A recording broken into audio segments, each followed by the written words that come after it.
I'm going to talk about something this afternoon. Well, first I'm going to tell you what the date is. Today is the 29th, Saturday the 29th, February 2020. Listen, I'm glad to have you guys here.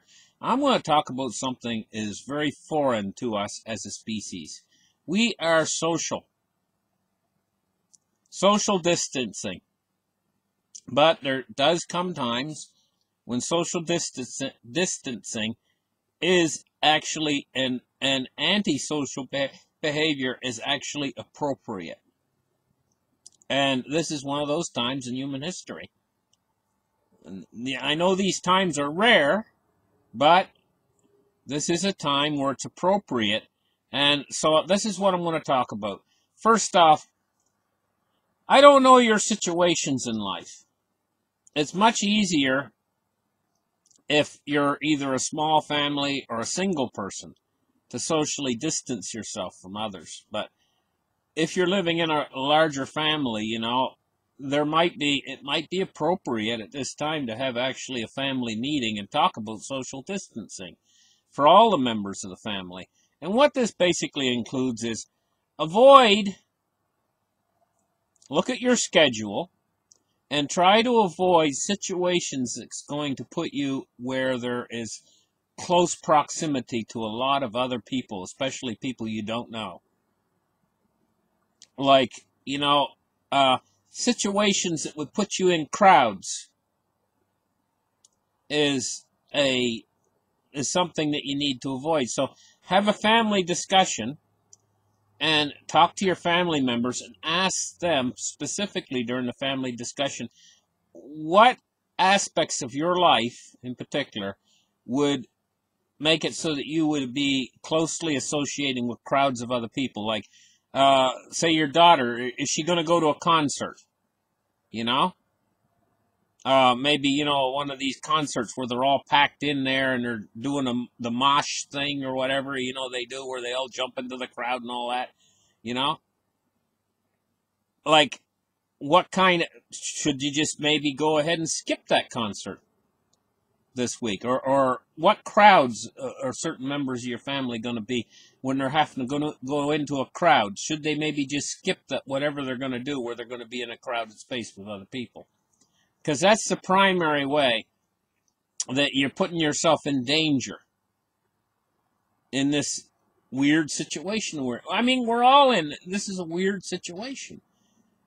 But the more we can avoid crowds or crowded places, and it comes right down to a simple thing is doing the necessities. Like, if you have to go to the bank this week, these are necessities. Or if you have to go to the shopping mall and get a certain specific thing, you know, these are necessities. But try to make it so that you eliminate the unnecessary things in your life where you're going to be putting yourself in a place where you're going to be closely exposed to a lot of other people.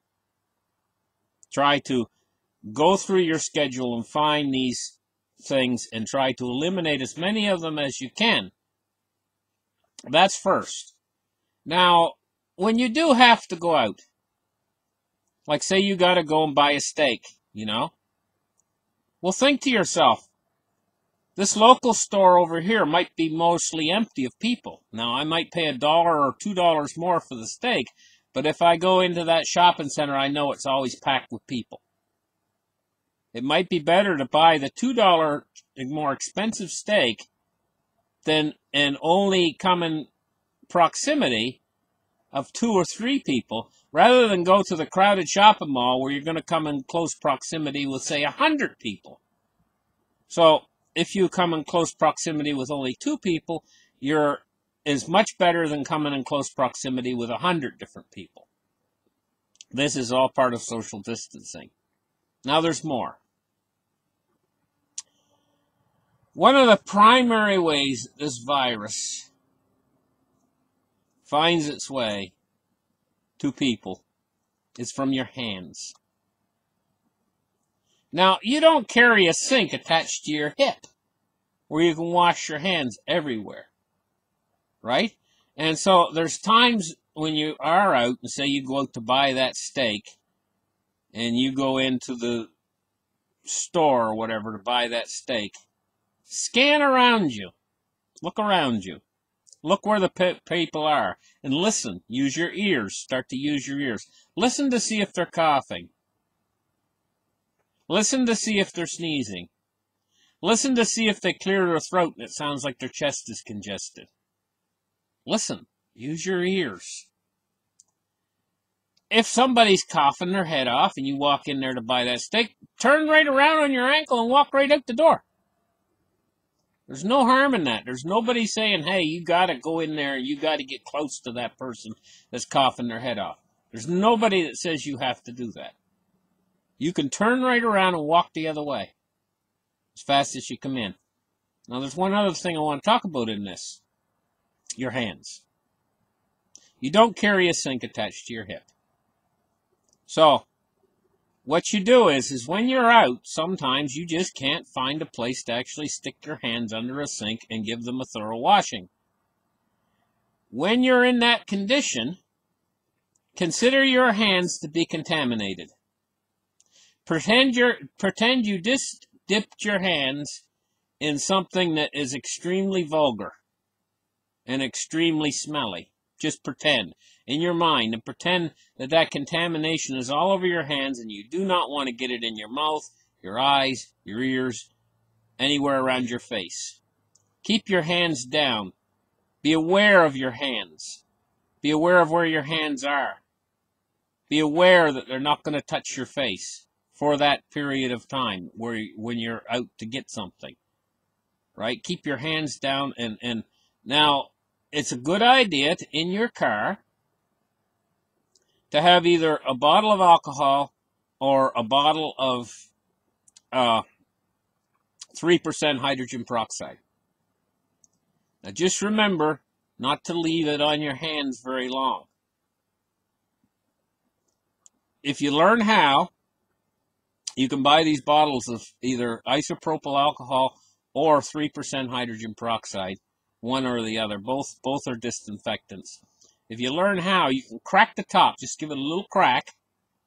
Just to where you feel it just barely start to open. But the top's not ready to fall off yet. It's just barely cracked. And if you squeeze the bottle, you'll get adept at squeezing out 2 or 3 drops. You squeeze out 2 or 3 drops on one of your hands in your palm. And then you rub it over your other hands. If you're using isopropyl alcohol, you'll feel a cool feeling all over your hands. That's the first stage in disinfecting your hands if you don't have a sink available. Right? You rub it, wipe it all over your hands, and then you can use a secondary layer, which is disinfectant wipes. So you can wipe your hands down with a disinfectant wipe as well. The more clean your hands are, the better. But still consider your hands to be contaminated even after you've disinfected them after you get to your car. And you're only doing that because you don't have a sink on your hip. When you get home, first thing before you handle all your groceries and everything, go inside the kitchen sink and give your hands a thorough washing. And I mean really scrub. Scrub under the fingernails, scrub between your fingers. Use lots of hot, warm, soapy water and rinse your hands really well and dry your hands off. Then your hands are decontaminated, but you're going to have to go out to the car and bring your groceries in, whatever you bought, or and consider those packages actually contaminated, and so you're going to have to wash your hands a second time. This is about as good as we can do with keeping our hands away from our face and trying to keep our hands clean and keep the integrity of our hands. Multiple hand washing is better. The more hand washing, especially after you've been out. Now, once you've been in and you've washed your hands several times really good, meticulously, in your house, then you don't have to be so concerned anymore because your house is your safe haven. Part of social distancing is actually staying at home as much as possible. And I know this is very hard for some people, but eliminate as many of those trips out as you possibly can. These are dire times. Now, It's best to have a family meeting and to practice these things amongst all the members of your family to try to limit exposure out in public as much as you can. Try not to be a close talker. I know a lot of you guys out there are close talkers. You like to get right up close to somebody and you like to talk to them. You've got, and this is all part, and shaking their hand and everything else. This is all part of being social. But these are times when you have to learn antisocial behavior, whereas you don't come right up to somebody and hug them and get right up close into their face and start shaking their hands anymore. You've got to eliminate that behavior. You've got to keep a distance between people. You've got to start learning to keep a distance between people. Keep at least an arm length. Try to stand back even further than that. Like when you're doing your shopping and you come up and you have to pay for your groceries. Don't get right up close as you can to the cash register, girl.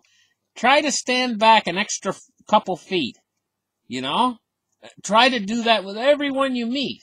This is all part of social distancing. We need to learn these new behaviors. And this is not going to eliminate the chances, this is not going to completely eliminate the chances of you catching this virus. But it's going to somewhat reduce the chances of you catching this virus. Primary way this virus is spread around is when people, they touch their face. They get their hands in their face all the time. And this is a natural behavior that people do, is to rub and touch their face, or scratch their nose, or rub their eyes, or put their hands around their mouth or ears. People do that about 20 times a minute. And it's going to take discipline and self-control when you're out in public from now on to try to keep your hands away from your face. You got to learn this technique, and you're going to have to learn it fast, because this is one of your primary ways you're going to keep from catching this virus, is to keep your hands away from your face. Even if your nose is itching, you're going to have to learn to keep that hand away. You know what I mean? Until you get home, until you get your hands sterilized again, until you get them thoroughly washed in warm water and disinfectant soap, until you can do that, consider your hands to be contaminated. Listen, thank you guys for listening to this show. I hope some of these tips are helpful. Try to reduce your exposure to crowded places. Try to stay home. And if you've got somebody in your household that is a social butterfly, you know, you might have to actually try to social distance within people's own families. You might have to try to practice social distancing, you know? Because this puts an unusual situation and an unusual burden on all of mankind. We'll catch you guys in the next show, and you guys have a great day. Bye-bye.